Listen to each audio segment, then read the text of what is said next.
Kayleigh, I want to follow up on Jim's question on fact-checking and Twitter, but first a clarification. Has the president spoken to the family of George Floyd? Not to my knowledge. If he did, without my knowledge, that could have happened, but not to my knowledge. Do you know if he intends to, or will you get back to us on that? I can ask him, and I can get back to you on that. Okay. Regarding the fact-checking, I mean, the president clearly said things in these tweets that are not true. Do you not acknowledge that? No, I don't acknowledge that. He said, for instance, that the governor of California is sending out ballots to millions of people, anyone living in the state, no matter who they are, how they got there. That is not true. California is sending out absentee ballots to registered voters, not to anybody. Yeah, that's just not true. So let me address this in detail on the issue of ballots. And I'm going to lay out some of the president's concerns, and in that I will get to the California example. First, I want to note that there is a Pew study done that shows there's plenty of reason to believe that in the mass mail-in system that there is fraud. They estimated that approximately 24 million, 1 out of every 8 voters registered in the U.S. are no longer valid or are significantly inaccurate. So these are people who are on voter registrations that have not been maintained, that have not been kept up.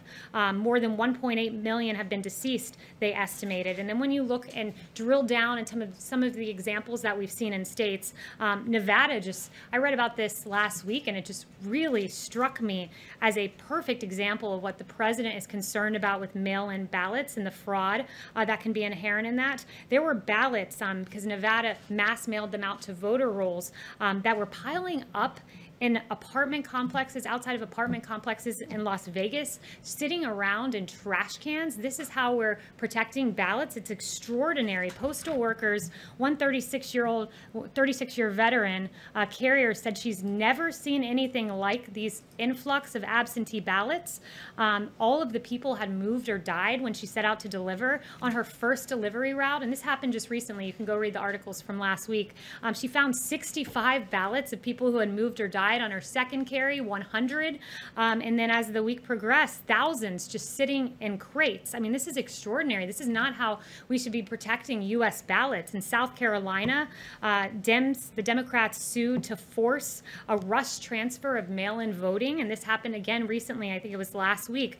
And mail-in ballots for South Carolina turned up in Maryland. There's another example of 700 suspicious mail-in ballots in Dallas, and an individual charged with second-degree felony illegal voting, and he's accused of visiting a woman in April to collect her blank absentee ballot, filling it out and forging her signature. I mean, this is extraordinary.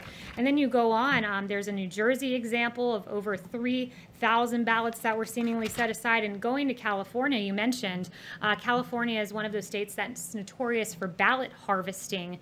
And in 2018, the registrar in Orange County said that they reported that his office had people dropping off maybe 100 or 200 ballots at a time, and somehow in LA County 112% of LA County is registered to vote. So the problem is this: when you don't clean your register and you send out your entire register, auto send out these ballots, they end up in trash cans like in Nevada. They are subject to fraud, and that is extremely troubling. But Kayleigh, I asked you a very specific question. The president said that California was sending out ballots to everybody in the state. That is a false statement. It is not correct. Will the president correct that, acknowledge that what he said is simply not true? There is an executive order that was put into place recently by Gavin Newsom that would auto-send to voter rolls, and that would lead to what the president was suggesting. Yes. Excuse me, Kayleigh, to registered voters, it's not to everybody, it's to registered voters. Yeah, to everyone, including dead people on the voter rolls, including to the mysterious 112% in LA County. That's not just everyone. That's everyone plus an extra 12%. And if you're not concerned about that, I'm sorry. I mean, the media is very concerned about the security of our elections, but when it comes to mail-in ballots, all of a sudden, the concern for election security just melts away. But Kayleigh, you yourself have voted by mail. Thank you very much. Brian. Research on mail-in ballots, research has shown that, one, it doesn't benefit either party. It increases voter participation. Secretaries of State of both parties are still pursuing it. And fraud is not widespread. And so why is the president continuing to tweet about this and to give the impression that there's widespread fraud in the use of mail-in ballots when he himself used a mail-in ballot The big question is, some are concerned that the president may be laying the groundwork to cast doubt on the election. Is that what he's doing by bringing this up? Well, I appreciate you bringing up this question, and specifically the component about the president using mail-in ballots. There's an important distinction, and I think it's lost upon a lot of people, but it's important to make, is that the president is okay with mail-in voting so long as you have a reason. He's not okay with mass mail-in voting where you auto-send, as I said, to all of these voter rolls with people who are dead that are subject to fraud. That is the case. I listed off for you, I think, 3 of the 5 examples I gave you were from just this week and last week. So this does happen. And research has shown, Stanford University did a research study that showed that there wasn't widespread fraud in these vote by mail, and that it didn't benefit either party and increased voter participation. So why would the president be against that? Yeah, it is subject to both parties. This can hurt both parties. I would note that a bipartisan commission, led in part by President Jimmy Carter, a Democrat, concluded that mail-in ballots, quote, remain the largest source of potential voter fraud. So moving the entire country to that system doesn't make sense, and doing so in a hurried fashion ahead of November. Just go look at the Democrat Iowa caucus and how it worked out when they tried to move to a new system. Trying to lay groundwork to cast doubt on the results of the election. Finally, is he laying groundwork to try to cast doubt on the results? No, he's certainly not doing that. And I would finally note there's an additional concern that was very well laid out by the Wall Street Journal editorial board, that in 2016, minorities and first-time voters were more likely to have mail-in ballots thrown out. So that is another troubling concern. In fact, 319,000 of those total votes were rejected. Yes. Thank you.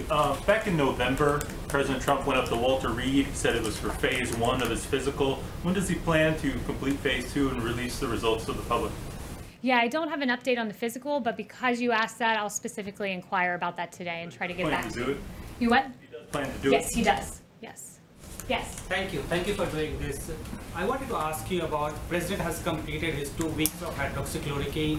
Have you spoken to him what he's feeling about? Is he feeling better? What's his feedback about that? I did, and thank you. I know that you emailed me a question to that effect, and I didn't have time to follow up with you via email, but because I saw that, I went into him just before coming out here, and I asked him that, and he said, quote, he's feeling perfect, quote, he's feeling absolutely great after taking this regimen, and quote, he would take it again if he thought that he was exposed. So he is feeling very good, and I also would point folks, there's a very, very well done piece. It's very thorough with a lot of medical experts laying out about prophylaxis use of hydroxychloroquine by Tina Hessman-Say at sciencenews.org. It's very well done. She talks about the nearly 200 clinical trials around the world, including 28 involving healthcare workers. In fact, at Henry Ford Hospital in Michigan, 3,000 healthcare workers are taking it as part of a trial. And there's some really excellent information there about the use of prophylaxis for this. A number of Indian Americans doctors have been writing. I have seen some of those letters. They are supporting President taking hydroxychloroquine. Some of them have themselves taking it. Have you seen those too? Yeah, absolutely. Well, there's a lot. It's not specific to the president, these doctors, but they just talk in general about what they've seen. For instance, Sarah Lofgren, an infectious disease doctor at the University of Minnesota Medical School in Minneapolis, they're testing hydroxychloroquine there to prevent COVID-19. And she said when used alone, we're not seeing major issues out of the thousands of patients.